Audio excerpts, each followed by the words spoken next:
So did Clemson or South Carolina even recruit you? Clemson, yes. South Carolina, no. So did you always have a little chip on your shoulder about that? Did you want to prove them wrong? Of course, because, my brother went to Clemson and my cousin went to Clemson. So I was thinking, I was going to fall in that same road to go to Clemson. And, me and my brother had the same frame. So, I don't understand, what was the thing there. And then, so it came down to my very last test score to be qualified to play at the next level. And once I made it, I called them. Hey, I made the score. They said, well, they had no more scholarships. I called every college that, had interest in me. Nobody had scholarships. Nobody wanted me. So I called South Carolina State. I asked them, hey, I made the score. What y'all got? They said, we got you a partial scholarship. So I went up there on a partial scholarship, and the rest is history. My God. So that's even worse. Both your brothers played at Clemson. God, that's Dabo Swinney. Yeah, it was crazy, man. I stayed every weekend. I was in Clemson, so I just knew that was the only visit. The only camp that I went to was Clemson camp. And then luckily, on the way back from Clemson, I went through South Carolina. They had a camp, and I stopped there for like an hour. And then after that, that was it. Oh my God. Isn't that an amazing story? So you go to the NFL and nobody knows who you are. And then Darius Leonard, who's Darius? So how many practices did it take before the Colt players were coming up to you and like they knew your name, they knew who you were? Like how long before you're like, okay, I'm gonna be good? How long it take? Oh well, I came in with a quad injury. So that first day of practice, I re-injured my quad. So I didn't do anything all OTAs. And you could tell the looks on these guys' faces like, wow, we just really drafted this guy. He's hurt. I don't know what he's going to bring to the table. And then the first day of training camp, I picked off Andrew Luck. And next thing you knew, everybody's coming up to me, congratulating me, talking about, hey, you're going to be pretty good. And that was it. And then the game that I really think that stood out to everybody was week 2 against the Washington Redskins, or the Washington football team now. And I ended with 19 tackles, 2 sacks, and that's when they were like, okay, now we realize who we have. 19 tackles in an NFL game. That is insane. So now, it's interesting. You had doubters, and now you have Carson Wentz. And Darius, he has doubters. How did Colt players look at a guy that was really good and they really struggled? Because there are a lot of people out there right now that are like, man, you guys won a lot of games with Phillip Rivers. Is the team all in on Carson? How's it feel right now? We all in. Everything, we trust and believe in everything Chris Ballard and Coach Frank and Jim Mercy doing all in the front office.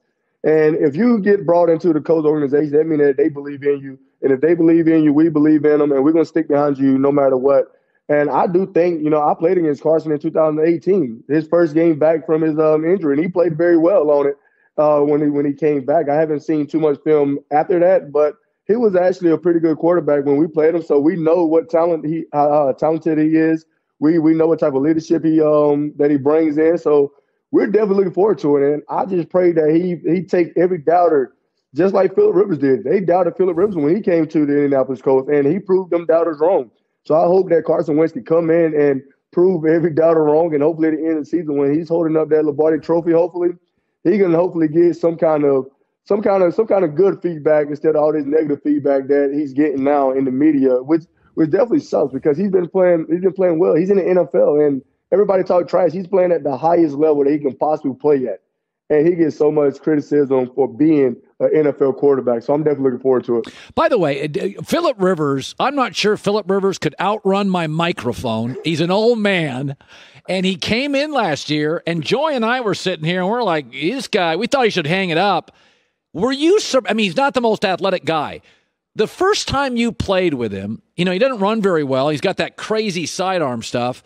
Were you kind of surprised how effective he was at his age? Well, last year, the year before last, we played him in week 1. So I knew what he was capable of. And my brother played with him since my brother got drafted there in 2007. So I watched Phillip for a long time. And then when he got here, everybody was talking down about him, saying he wasn't this, saying he wasn't that. And then you see him in practice and you see him in the games, how how he's taking over the whole offense. He's running it. He's talking trash, and he's such a competitor. And I don't think it surprised me because I believed in him since he came from San Diego. But, just having him, the only thing that surprised me was he retired. I really do think that Uncle Phil has some left in the tank, and that was the only surprise to me. But he's been playing well ever since I knew about him. Yeah, you guys didn't have a preseason last year. Obviously, the pandemic, but it didn't hurt the team. The team played great. When you look back at the pandemic year and the changes you had to make, and now you're going to have OTAs, I would guess, and you're going to have camp. It's funny. I was never a huge fan of preseason football. I don't think Darius Leonard needs 4 warm-up games. I don't want to see you get hurt. Like, preseason to me is me crossing my fingers that star players don't get hurt. How valuable do you believe, Darius, because you didn't have preseason last year and you were good, this morning, do you think preseason is valuable in the NFL? It's valuable for rookies, I would think so. Just because they're coming in and they're coming into a new system, and you would hate to see their first game going full speed is a real game that really counts, and they really in complete shock with the lights. So when it comes down to preseason games, I think for rookies, that's the best time for them to come. So now they're getting all the jitters out. Okay, now I'm in the NFL. I'm learning this new system. They're going to build them confidence. But I think that's about it, because when it comes down to the vets only play maybe 5 to 10 plays, and then we're standing on the sideline. So I just think it's good for the rookies to learn the system and learn exactly how fast the game changed from college to the NFL level. You guys, I'm reading stories over the last week, Darius Leonard joining us from the Colts, as good as any linebacker in the NFL. I mean, simply put, 17-game schedule. I don't know. I don't like to. I mean, I don't like leagues when they get greedy. I feel like, God, you guys play them enough. I don't love the extra game, even though Joy and I benefit from it. More football is good for us. As a player in the NFL, what do you think about an extra game? Are you good, bad? You don't like it? No, I don't like it at all. I mean, we're putting our body on the line for 16 weeks already. And then we're going to add another game that's 9 times out of 10 is not even a meaningful game.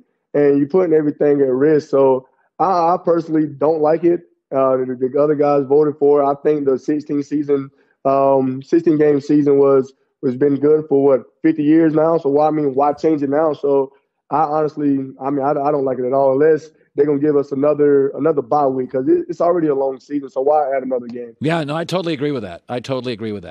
All right, you have today. Darius Leonard announced the establishment of his Maniac Foundation. And you're obviously a guy that cares about your community. I know Chris Ballard, you're one of the good guys. So what's this foundation about? Tell me. It's the Maniac Foundation. It's based off, just helping every family and kids in need. We have our three pillars that we definitely want to touch. Our first pillar is, helping families get food on the table for their families. The second pillar, we want to talk about kids, helping kids in the educational programs, try to initiate our first math maniacs, try to get them just enjoying doing schoolwork again, especially in the pandemic where you're sitting on the computer all day, you're not in the classroom, you're not around friends. And then the third one is, just helping them with their fitness. You want to get kids more active now because, a lot of video games and everything, everybody's inside.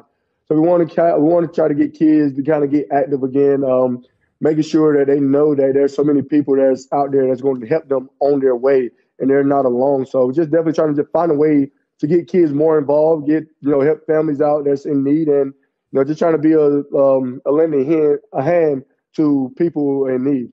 By the way, this could be a dumb question, so don't make fun of me. But you hit hard. You hit hard. Are you 235, about 230? How much you weigh?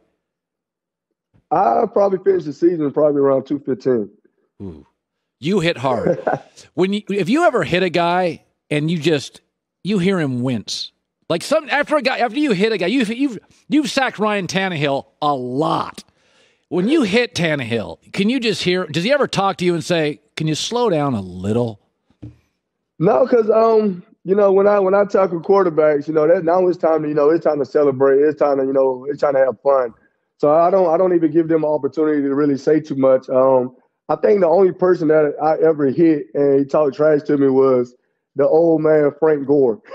Frank Gore talk trash the whole entire game, which makes the game so much fun. That's the only guy that I really feel like that talk trash when you hit him, because for him to be his age, he still runs the ball very, very well. He runs hard, he runs behind his pads, and so he has the right to talk trash whenever you do hit him, because he done accomplished so much in his career. Can you imagine talking trash to Darius Leonard and he's going to tackle you? I would not recommend that for anybody. Hey, good luck to you and the Colts. You're a credit to the game. You're a good dude, and I love having you on again. Thanks, man. Yes, sir. No problem. Thanks for having me. Hi, everybody. Thanks for watching. Subscribe here to get the latest from the show. Also, be sure to check out more of the best clips from The Herd, or go watch a few segments from other shows on FS1.